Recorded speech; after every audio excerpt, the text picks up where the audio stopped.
everyone. Welcome to this training on mastering leadership, boosting employee performance and retention. I'm Stephen Goldberg, and I'm really happy to deliver this training to you today. So let's get started.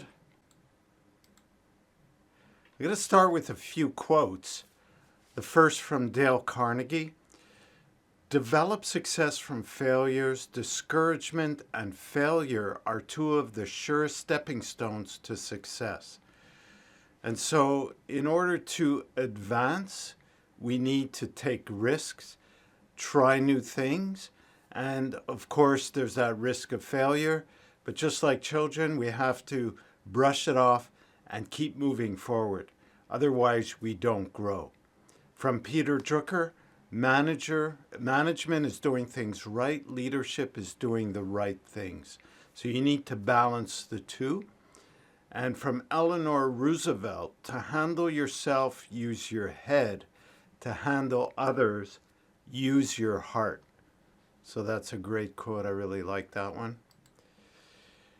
So the first step in mastering leadership to boost employee performance and retention is determining the needs of the employees and filling those needs. So let's take a look at some needs that I've brainstormed myself and listed down. Direction. Everybody needs direction and role clarity. If you're a captain of a ship, you have a destination. You need to inform everyone of what that destination is and make sure everybody knows their role they need to play to get the ship there safely. And that involves communication as an important aspect to that.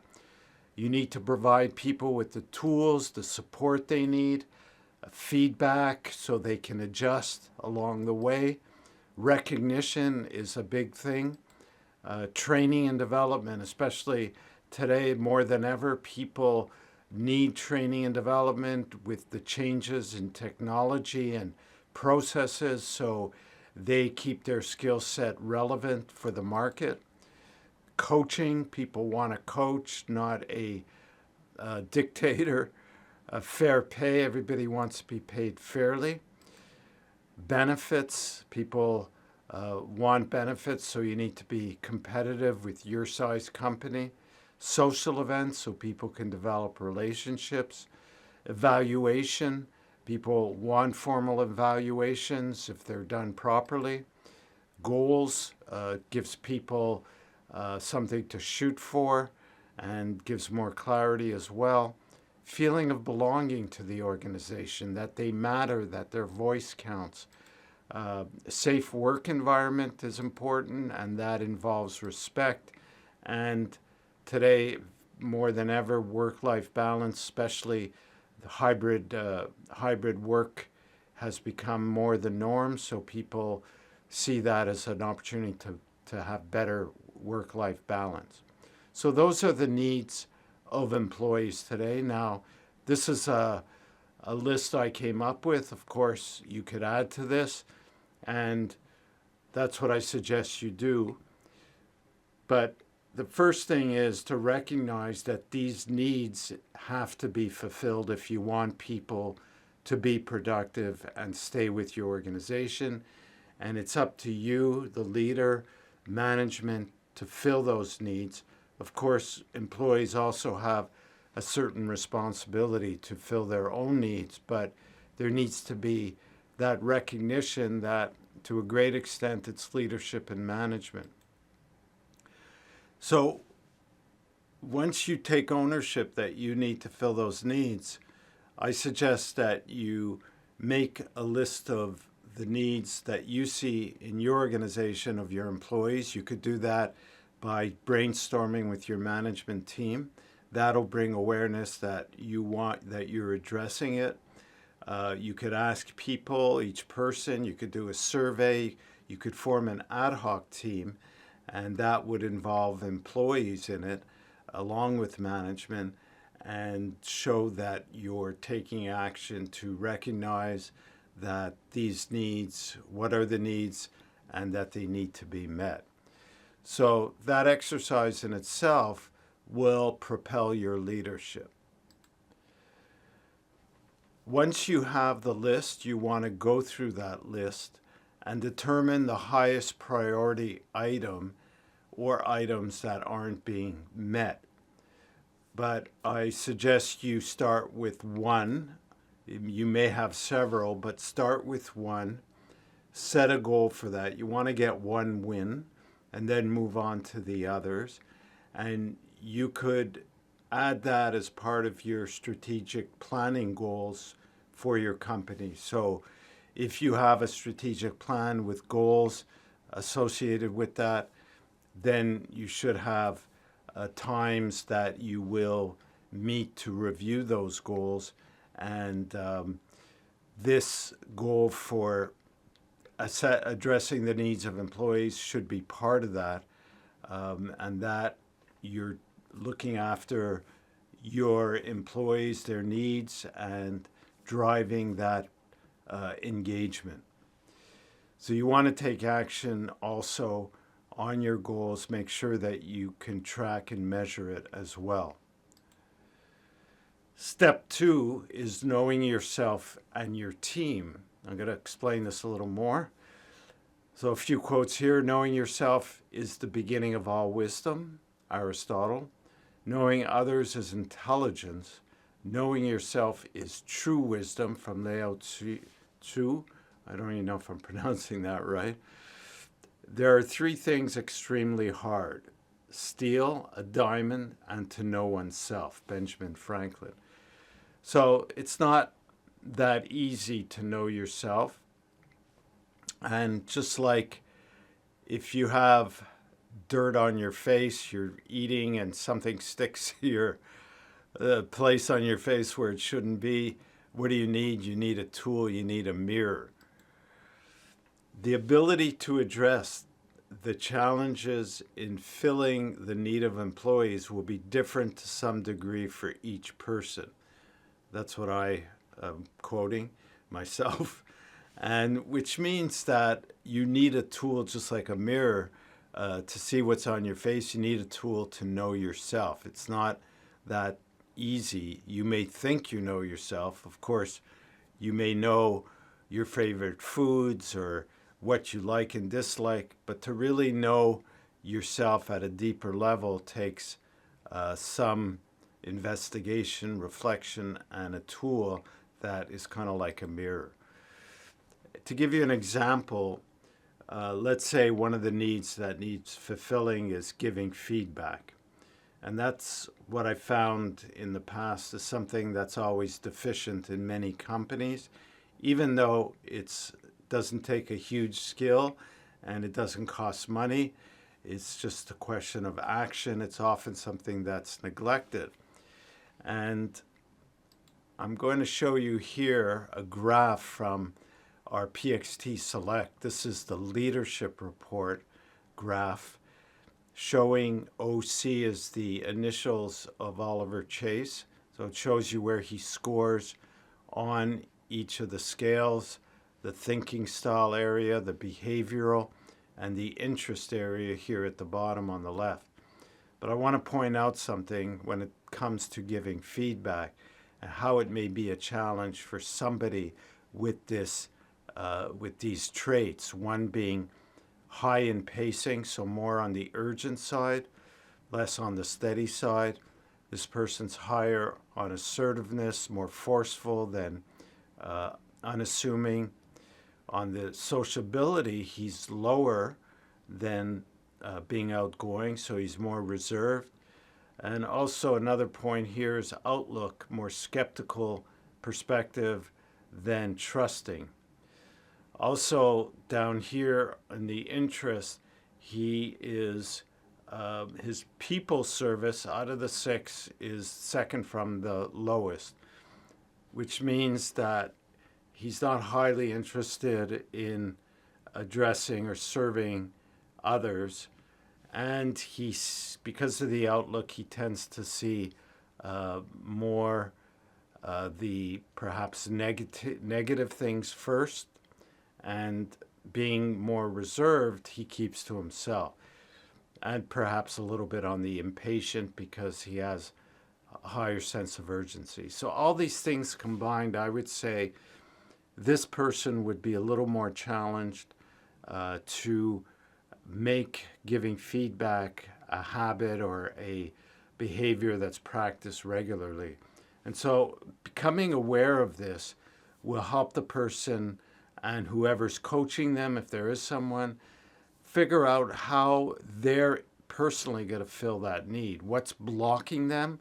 And you can see it here. It's kind of like black and white. It's those inborn tendencies. And what he can do to, overcome that kind of obstacle, that internal obstacle.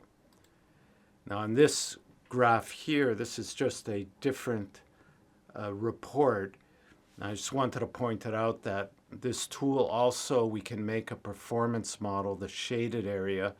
So each job, we can create a specific performance model and then generate a coaching training report that would provide deeper insight as well. So this is one tool I have. There's many assessments, but I like this one. It's very versatile and easy to comprehend. The other tool that I have that I can make available is types of people, ways to success, exercise, online exercise. We do this with integrated into our leadership and team development workshops. So it's a way to get to know yourself. It's based on the 3 intelligences. So 3 intelligences is the intellectual intelligence, the emotional or heart intelligence, and the gut or instinctive intelligences. Now, we all have all 3 of these intelligences, except the difference is the way they dominate each person. So some people are more intellectual and see and interpret the world intellectually, concepts, theories. Others are more emotional and interpret and see, react to things more emotionally, and yet others are more physical and instinctive and will be dominated by that center of intelligence. So this exercise helps you walk through the 3 intelligences, and that translates into the 6 classic types. And through that, you'll identify your classic type and the qualities that are born into that type and the potential challenges. And this will give you deeper insight as well. So there's, in the description of this video, there's links where you can learn more about this. You could actually request a free test run and demo of the PXT Select, and you can go through the types of people online training, and you could give a donation or contribute what you want to support the creation of these tools on my part. Step 3 is to put into practice what we just discussed, what change you want to make. So a couple of quotes here, one from Michael Jordan. You can practice shooting 8 hours a day, but if your technique is wrong, then all you become is very good at shooting the wrong way. Get the fundamentals down and the level of everything you do will rise. So that old saying, practice makes perfect, is true, but you want to be practicing the right thing the right way. You don't want to practice the wrong thing the wrong way. For example, if you want to give feedback, you want to be able to practice giving feedback the right way, because you could just be giving negative feedback and people will feel like they're being attacked all the time. So you want to practice giving a balance of positive and negative feedback too. When you balance it, people will accept the negative feedback because you're also giving positive feedback. And of course, a lot of that is based on trust. If they see that you're working to fill their needs, the trust level goes up, and then when you correct them, they accept it much better than if they feel that all they're being told is when they do things wrong. Let's go on with the slides. So another quote from Jim Rohn, who was an author, motivational speaker, trainer. Success is nothing more than a few simple disciplines practiced every day. So the key here is you have to, if you want to make a change towards filling the needs of employees and becoming a better leader, you need to work on whatever it is that you've identified as a key thing, a key need to fulfill, or a key behavior in terms of leadership. So to help you do that, I have a goal planning worksheet that you could download for free. Again, go to the link in the description of the video. And this walks you through setting a goal as a SMART goal, so it's specific, measurable, acceptable, realistic, and timed. Writing down the benefits to you and your organization for achieving the goal. Listing, and this is very important, listing the obstacles that can stand in your way, both internal and external. And that's why going through the knowing yourself exercises or finding a deeper insight into yourself will help you see what obstacles you may encounter for that particular goal, and then listing the solutions which can turn into action steps on page 2. I don't show page 2 here, but there is a page 2. So to summarize, determine the needs of your employees, review how well the needs are being met, choose one need to work on to improve, set a measurable action plan, learn about your strengths and challenges, set a personal goal to improve, and practice your new behavior daily until it becomes a habit. So you may want to set 2 goals, one organizationally and then one on a personal level, which may differ from your colleagues and other managers. So if you have any questions, you could write them in the comments below and I'll answer them, or there's a link where you could ask me a question on Pensight and I'll answer it with a video. So I hope you've enjoyed this training and that you will act on it. Of course, I put a lot of emphasis on putting things into practice, setting a goal, and that's really the key if you want to develop and improve your leadership.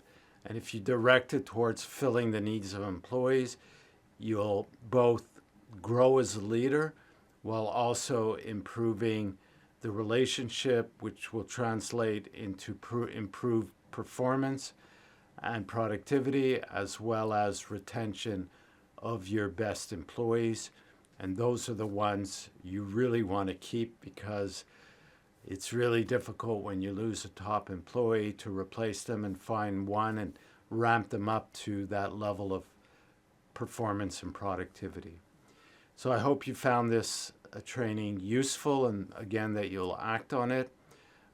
If you're watching this on YouTube and you're new to the channel, subscribe, give it a thumbs up, turn on notifications so you get news of new videos. Thank you for listening, and we'll talk again soon.